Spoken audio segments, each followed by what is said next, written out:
جو بچ جانے والوں میں سے کچھ بچے رہ جاتے ہیں، امام حسین کے جو بیٹ صاحبزادے امام زین العابدین وہ رہ جاتے ہیں، اور امام حسین کی جو ازواج مطہرات تھیں وہ تھی، اور ان کی جو بہنیں تھیں، مطلب یہ اہل خانہ جو تھے امام حسین کے، وہ باقی رہ جاتے ہیں۔ اس کے بعد ہم دیکھتے ہیں کہ ایک دوسرا مرحلہ شروع ہو جاتا ہے۔ وہ دوسرا مرحلہ شروع ہوتا ہے عصر عاشورہ کے بعد، جب شام غریبہ شروع ہوتی ہے۔ شام غریبہ ایسی شام جو کبھی بھولی نہیں جا سکتی، جس کا غم کبھی نہیں بھلایا جا سکتا، کہ جب مقتل میں سب شہداء شہید ہو چکے، اور ایک دم سے اس امام حسین کے خیموں پہ یزیدیوں نے یلغار کی اور خیموں کو آگ لگا دی، اور جناب امام حسین کی ازواج اور امام حسین کی جو محرمات ساتھ لے کر آئے ہوئے تھے، جو بیٹیاں تھیں، جو بہنیں تھیں، ان کی چادریں چھین لی گئی۔ تو اس کے بعد ایک دوسرا مرحلہ شروع ہو گیا کہ اب کیا کرنا ہے، اب کیا ان خیموں میں جل جائیں یا باہر نکل کے زندگی بچائیں۔ تو جناب زینب نے اپنے جو امام حسین کے صاحبزادے تھے جناب زین العابدین، ان سے سوال کیا تھا، کیونکہ امامت جب امام حسین شہید ہو گئے تو وہ امامت جناب زین العابدین کی طرف آ گئی، اور وہ امامت کے منصب پہ فائز ہو گئے۔ تو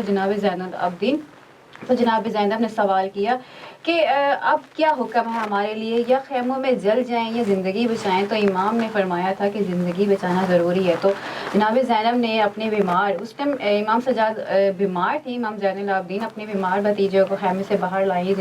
اور ان کو بھی بچایا، امامت کی حفاظت کی۔ عصر عاشورہ تک جناب زینب نے امام حسین کا ساتھ دیا، اور شہادت کے بعد پھر وہ ایک نئے مقصد کی طرف آ گئی۔ اپنے ایک تو امام حسین کا پیغام بھی پہنچانا تھا، دوسرا امام زین العابدین کی بھی حفاظت کرنی تھی، ان کو بھی ان امام کو اپنے ساتھ رکھ کے ان کی حفاظت کرنی تھی، ان کو یزیدیوں سے بچانا بھی تھا۔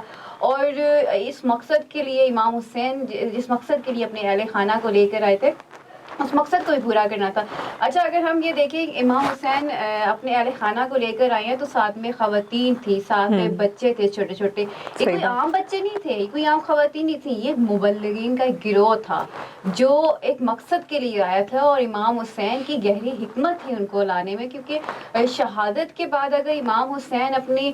بچوں کو اور خواتین کو ساتھ نہ لے کر آتے تو کربلا میں، تو اس ٹائم ہم یہ نہیں کہتے کہ اس ٹائم رسل و رسائل کا دور تھا، انٹرنیٹ کا دور تھا کہ یہ خبر پورے جہاں میں پہنچ جاتی اور لوگوں کو پتہ چلتا ہے کہ نواسہ رسول کو شہید کیا گیا، یہ تو وہیں پہ دب جاتا نا۔ لیکن یہ جو مبلغین تھے، جو اس ٹائم جنہوں نے اس واقعے کو پوری دنیا میں پہنچا دیا، یہ امام حسین ان کو ساتھ لے کر آئے تھے، چھوٹے چھوٹے بچے، وہ جناب زینب کے خطبے جس طرح کفہ و شام کے بازار میں دیے، اور جس طرح جناب زینب نے یزید کے دربار میں خطبہ دیا، اس کے علاوہ جناب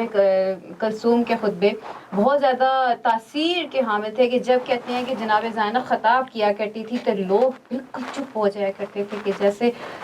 ان کے سروں پہ پرندے بٹھا دیے گئے ہیں، وہ اٹھ نہیں سکتے۔ تو یہ مبلغین کا ایک گروہ تھا، اس تحریک کے پیچھے امام حسین ان کو لے کر آئے تھے، کہ امام حسین کو پتا تھا کہ میری شہادت کے بعد اس تحریک کو آگے میری بہن لے کر جائے گی، میرے بچے لے کر جائیں گے، اور میرا بیٹا لے کر جائے گا۔ صحیح بات ہے۔ اس تحریک کے حوالے سے بھی ہم یہی بات کر رہے ہیں، بچوں کے ساتھ جو ظلم ہوا، پھر بچوں کے سامنے جو حضرت امام حسین کے ساتھ جو ہوا، ان کا سر قلم کیا گیا، سر مبارک کو ان کے جو جس طرح سے انہوں نے ذبح کیا ہے، جو بھی ہم اس بارے میں بات کرتے ہیں، یہ ایک بہت دردناک اور دل دکھا دینے والی ایک واقعہ ہے، اور اس میں ہمیں جو ہے یہ سبق ملتا ہے کہ ہم نے ہر حالت میں اپنے دین کے ساتھ جو ہے ہم نے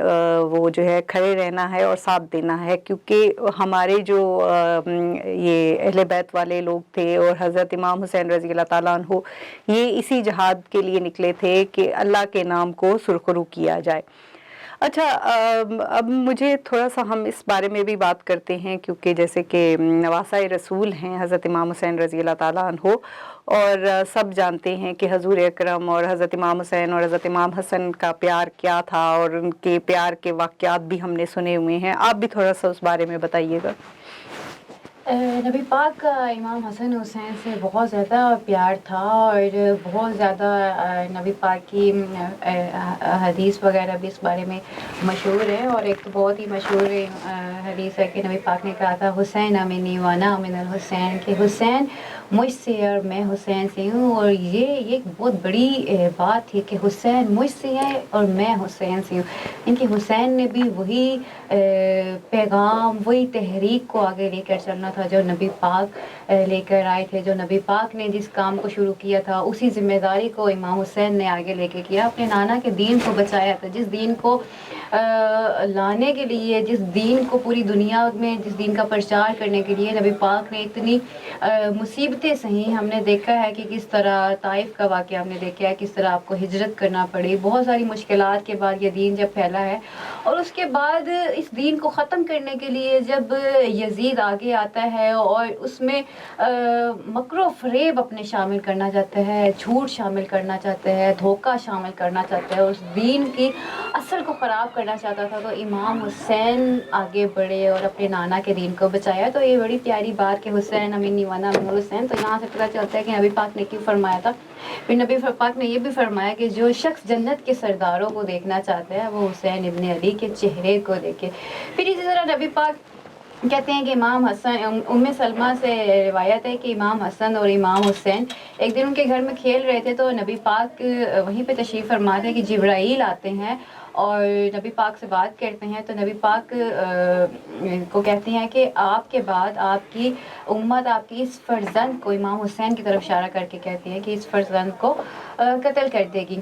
آپ نے امام حسین کو اس وقت اپنے سینے سے لگایا اور گریہ کرنے شروع ہو گئے، اور اس کے بعد آپ نے دیکھا کہ جناب ام سلمہ نے دیکھا کہ آپ کے ہاتھ میں ایک مٹی تھی، اور تو آپ نے، نبی پاک نے وہ مٹی جناب ام سلمہ کو دی اور کہا کہ جب یہ مٹی خون میں تبدیل ہو جائے، جب اس کا رنگ بدل جائے تو سمجھ لینا کہ میرا فرزند شہید ہو گیا۔ یعنی کہ نبی پاک کو اس واقعے کی اطلاع کہ یہ ہوگا پہلے ہی جبرائیل علیہ السلام دے چکے تھے۔ تو نبی پاک کو امام حسین سے بہت محبت تھی۔ ایک دفعہ نبی پاک نے جناب امام حسین کو اپنے کاندھوں پہ کہتے ہیں سوار کیا تھا، تو ایک صحابی کہتے ہیں کہ سواری کتنی اچھی ہے، تو نبی پاک نے آگے سے مسکرا کے کہا سوار کتنا پیارا ہے۔ تو نبی پاک کو امام حسین سے بہت محبت تھی، اور کہتے ہیں کہ امام حسین کا بھی نبی پاک سے بہت محبت تھی کہ ان کے لیے اپنے نانا کا مدینہ چھوڑنا بہت مشکل تھا، کہ جب وہ اس مدینے سے رخصت ہو رہے تھے تو وہ ان کے لیے مشکل ترین وقت تھا کہ اپنے نانا کے مدینے کو چھوڑے تھے۔ اور کہتے ہیں کہ جناب امام حسین کے ایک بیٹے تھے مولا علی اکبر، وہ ہم شکل پیغمبر ان کو کہا جاتا ہے کہ وہ نبی پاک کی شکل کے تھے، اور امام حسین جب بھی اپنے نانا کو دیکھنے کا دل کرتا تھا تو اپنے بیٹے کی زیارت کیا کرتے تھے، اپنے بیٹے کو دیکھا کرتے تھے۔ بڑا عزیز تھے امام حسین کو جناب علی اکبر، اور بڑی کہتے ہیں کہ بڑی مشکل قربانی تھی علی اکبر کی، کہ جوان تھے اور جس وقت کربلا میں ان کی شہادت ہوئی اور برچھی ان کے سینے پہ لگی، اس برچھی کو نکالنا ایک باپ کے لیے کتنا مشکل تھا، یہ امام حسین ہی جا سکتے ہیں۔ اور وہ بھی وہ بیٹا کہ جس کی شکل نبی پاک سے ملتی ہو، جو ہم شکل پیغمبر ہو، اس جوان بیٹے کی لاش کو کس طرح دیکھنا اور برداشت کرنا ایک مشکل مرحلہ تھا، ایک مشکل وقت تھا۔ قربانی تو ہر قربانی ہی مشکل تھی، چاہے وہ جناب عباس کی ہو، مولا علی اصغر کی ہو، مولا علی اکبر کی ہو، یا جناب قاسم امام حسن کے بیٹے کی ہو، ہر قربانی امام حسین کے لیے ایک امتحان تھی، لیکن صبر و شکر کے پیکر تھے کہ ہر قربانی پہ اللہ کا شکر ادا کرتے تھے اور کہتے تھے جو میرے خدا کی رضا، میں اس میں راضی، بس میرا خدا راضی رہے۔ یہ عشق تھا جو کربلا کی زمین پہ ہم دیکھ رہے تھے کہ امام حسین کا عشق خدا سے کس قدر خوبصورت وہ عشق کا نظارہ تھا۔ اور کہتے ہیں کہ عشق کی سرزمین ہے یہ کربلا، اور عاشقوں کی سرزمین ہے یہ کربلا، کہ جو ہمیں بتاتی ہے کہ عشق اگر کیا جاتا ہے تو پھر یہ نہیں دیکھا جاتا کہ اپنی اولاد کو قربان کرنا ہے یا کس کو قربان کرنا، بس قربانی دینی اور اپنے رب کی رضا میں راضی رہنا ہے۔ بالکل، رب کی رضا میں راضی رہنا ہے۔ اور ہم اس بارے میں بھی بات کریں، جیسے کہ میں نے آپ سے بھی ابھی بات کی تھی کہ حضور اکرم کا اپنے نواسوں کے ساتھ کتنا پیار تھا۔ حضرت امام حسن، حضرت امام حسین جنت کے سردار کہلائے جاتے ہیں، اور ہم لوگ جو ہے ان کے پیروکار ہیں، ہم لوگ ان کے ماننے والے ہیں۔ اور اگر بات کریں کہ یزید نے جو اپنا جو بھی اس کا ظلم تھا اس کے سامنے ہم کہیں کہ یزید جو ہے وہ جبلت کا پتلا ہے اور حسین جو ہے وہ صبر کا پیکر ہے۔ صبر ہم نے سیکھا ہے تو وہ ہم نے اپنے انبیاء کرام سے سیکھا ہے۔ حضرت امام حسین کے صبر کو ہم دیکھ لیں جو کہ میدان کربلا کا واقعہ ہمارے سامنے لے آتا ہے، اور ہم دیکھتے ہیں کہ انہوں نے اپنے بچوں کی قربانی دی، اور اہل بیت کے تمام لوگ اس میں شامل ہیں، عورتیں کیا بچے کیا سب، ان سب کے کا دیکھنا اپنی نظروں کے سامنے، ان کو اس طرح سے ظلم و تشدد کے ساتھ دیکھنا کہ کس طرح سے ان کے ساتھ سلوک کیا گیا، یہ بڑی بات ہے۔ ناظرین یہاں پر وقت ہوا ہے بریک کا، ملتے ہیں بریک کے بعد۔ جی ناظرین، وقفے کے بعد ہم لوگ خوش آمدید کہتے ہیں آپ کو۔ جیسے کہ آپ دیکھ رہے تھے ہمارا پروگرام چل رہا تھا محرم الحرام کے حوالے سے، میدان کربلا کے حوالے سے، جو حضرت امام حسین نے تکالیف برداشت کی اور جو صبر کا پیغام ہمارے لیے انہوں نے چھوڑا ہے، اس کے حوالے سے ہم بات کر رہے تھے۔ اور ابھی ہم اپنی گفتگو کو مزید آگے لے کر چلیں گے اور ہم آپ کو بتائیں گے کہ قیام حضرت امام حسین سے جیسے بڑے بڑے انقلاب برپا ہوئے، اسی حوالے سے میں سیدہ ہما سے پوچھوں گی کہ آپ کچھ بتائیے گا ہمیں۔ امام کا قیام ایک عظیم انقلاب کے لیے تھا جس میں بڑے بڑے فرعونوں کے تختہ الٹنے کی صلاحیت تھی۔ اگر ہم دیکھیں تو امام کا قیام اپنی ذات کے لیے نہیں تھا کہ اپنی شخصی مقاصد کے لیے، اور امام نے جو قیام کیا تھا، امام نے پوری دنیا نوع بشر کی بقا کے لیے کیا تھا۔ امام چاہتے تھے کہ یہ جو میں قیام کر رہا ہوں، یہ جو میں باطل کے سامنے کھڑا ہو رہا ہوں، یہ قیام اس ایک بڑے مقصد کے لیے تھا تاکہ لوگوں کو پتہ چلے کہ ظلم کے خلاف کس طرح کھڑے ہونا ہے۔ امام نے مزاحمت کرنا سکھایا تھا۔ فقط ہم لوگوں نے اگر امام حسین سے کچھ سیکھا ہے تو ہم لوگ زیادہ تر عزاداری کرتے ہیں، ہم لوگ جاتے ہیں مجالس میں، گریا کرتے ہیں، روتے ہیں، دعائیں مانگتے ہیں، منتیں مانگتے ہیں۔ اس کے علاوہ اگر ہم نے امام حسین کی ذات کو دیکھیں تو امام حسین نے ہمیں یہ بھی سکھایا ہے کہ ظلم کے سامنے نہیں جھکنا ہے، آپ نے باطل کا ساتھ نہیں دینا ہے، آپ نے ظالم اور جابر کا ساتھ نہیں دینا ہے، آپ نے ہمیشہ مظلوم کا ساتھ دینا ہے، آپ نے ظلم کے خلاف کھڑے ہونا ہے۔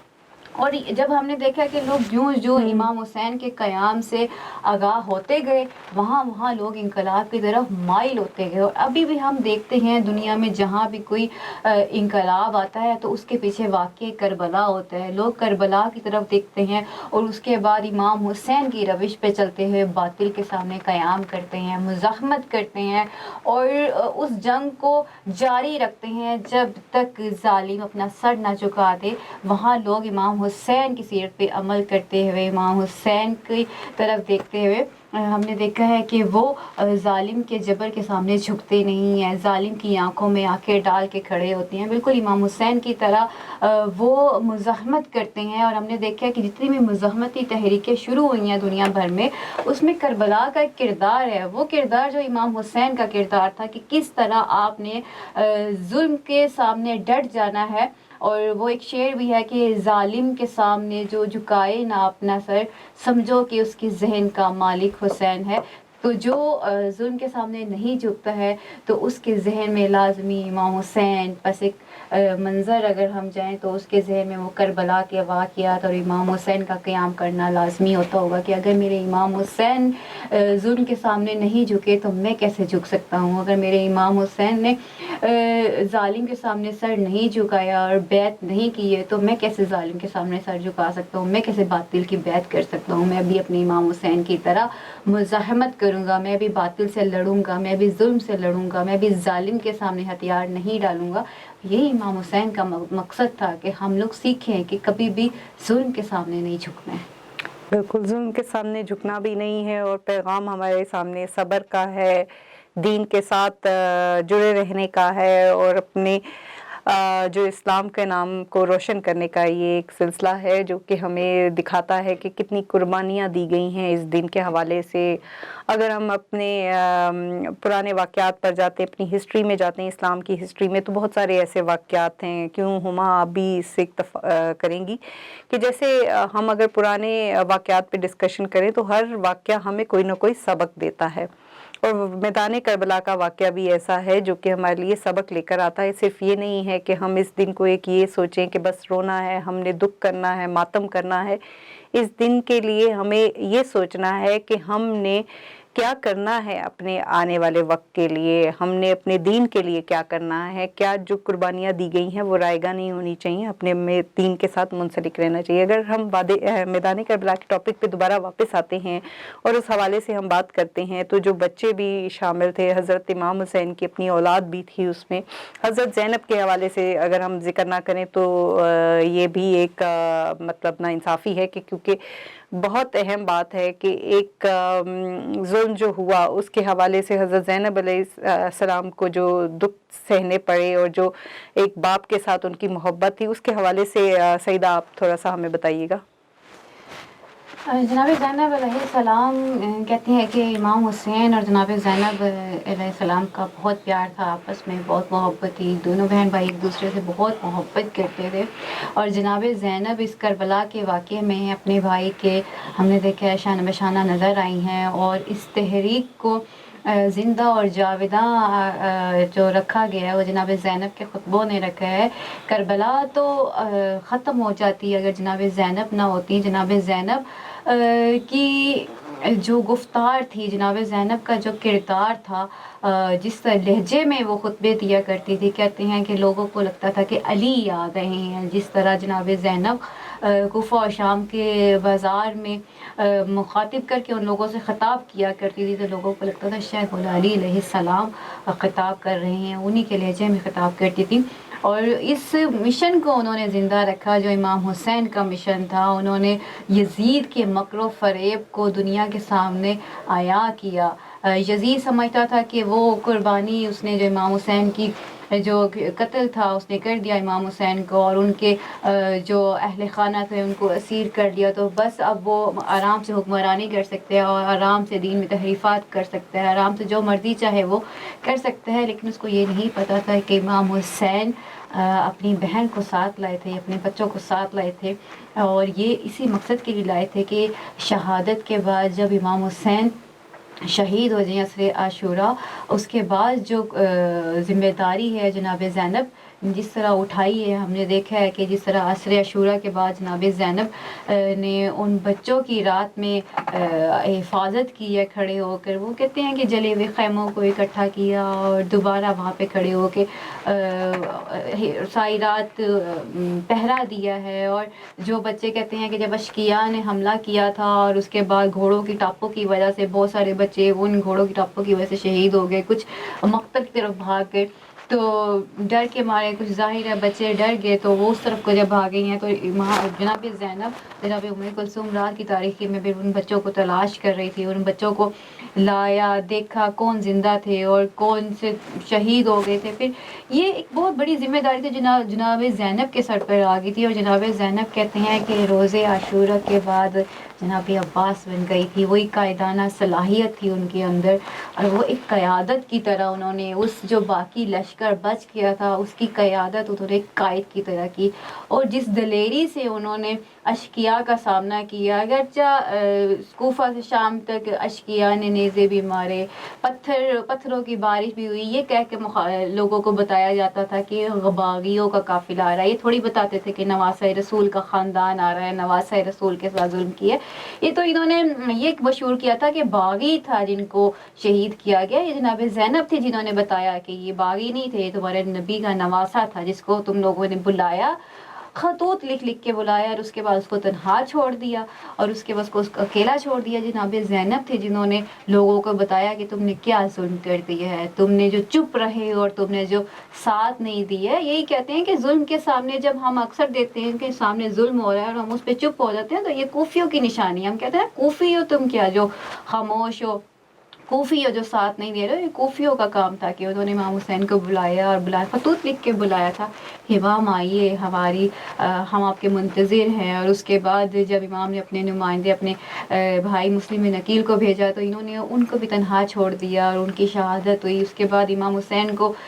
بلا کے انہوں نے اسی طرح میدان کربلا میں وعدہ تو کر دیا لیکن آئی نہیں. تو یہ کوفیوں کی علامت ہے کہ یہ بلایا امام حسین کے ساتھ نہیں دیا. تو جناب زینب نے ان کو مخاطب کر کے وہاں کہا تھا کہ تم روتے ہو، تمہارے رونے کا کیا فائدہ، یہ جو تم نے کیا ہے اپنے امام کے ساتھ تم نے ٹھیک کیا ہے کہ ان کو بلایا اور ان کا پھر ساتھ نہیں دیا. تو آج اگر ہم ظلم کو دیکھتے ہیں ہوتے ہوئے اور اس ظلم کے سامنے خاموش رہتے ہیں تو ہم کفیوں والا کردار ادا کرتے ہیں. اگر ہم اس ظلم کے خلاف آواز نہیں بلند کرتے ہیں تو ہم کفی بن جاتے ہیں. اور اگر آپ ظلم کے خلاف آواز بلند کرتے ہیں تو آپ حسینی بن جاتے ہیں. اور اگر آپ ظلم کرتے ہیں تو آپ یزیدی بن جاتے ہیں. کربلا کے بعد تو دو ہی کردار بچے ہیں، یا یزیدی یا حسینی. یا تو آپ یزیدی کہلائیں گے یا آپ حسینی کہلائیں گے. اور اب آپ پہ یہ ڈیپینڈ کرتا ہے کہ آپ نے ظلم کرنا ہے، ظلم کا لبادہ اوڑھنا ہے، ابن زیاد بننا ہے مکر و فریب کا لبادہ اوڑھ کے، یا امام حسین کی طرح آپ نے قیام کرنا ہے اور ظلم کا ساتھ نہیں دینا ہے، ظالم سے مزاحمت جاری رکھنی ہے، ظالم کے سامنے ڈٹ جانا ہے. یہ تو آپ پہ ہے. اور یہ جناب زینب تھی جنہوں نے اس کربلا کو زندہ رکھا ہے. یہ جناب زینب تھی جنہوں نے، اگر ہم دیکھیں تو خواتین کا بہت بڑا کردار تھا کربلا میں. جناب زینب کا ماؤں نے جس طرح اپنے بچوں کو 9ویں کی رات کہتے ہیں کہ مائیں اپنے بچوں کو تیار کر رہی تھی کہ کل سب سے پہلے تم نے اپنے آقا اپنے امام پہ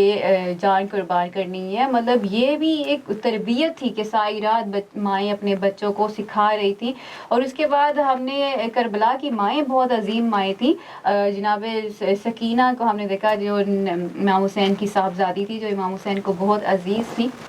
ان کا کردار ہم دیکھتے ہیں. پھر اس کے بعد جناب زینب کا اور جناب ام کلثوم کا، یہ خواتین تھی جنہوں نے کربلا کو زندہ رکھا. اس کا مطلب ہے کہ ہر تحریک میں خواتین کا ہونا بہت ضروری ہوتا ہے. خواتین